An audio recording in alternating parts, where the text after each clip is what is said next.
I know I can't imagine the amount of activity that's going on right now in regards to what you all do and the advent of all this technology, particularly this getting embedded in these various types of devices.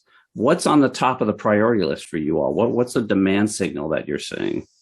I think there's three big areas here. I mean, the first is around that evolution to the standalone, so 5G, with bringing the new core network in, and that's really about enabling new use cases towards the enterprise sector and enabling capabilities for sort of government and defence. And on the back of that comes the Release 16 standards upgrades. So most of the networks today are based on the Release 15 standards. 16 was frozen about 18 months ago, and the first first commercial systems are starting to become available. So we want to see those get out into the market because they bring many of those capabilities which are going to be critical for security, for low latency.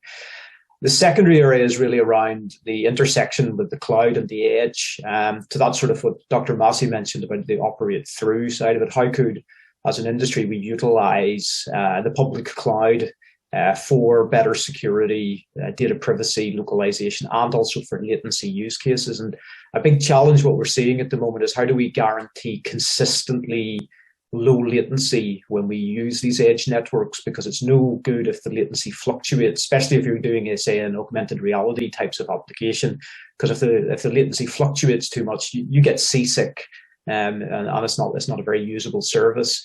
And the last area, which I think is becoming a major focus now for a lot of our customers, is around private networks. There's a large focus from the government in many of our markets in terms of pushing towards enterprises to start thinking about how to adopt 5G within the private networking environments.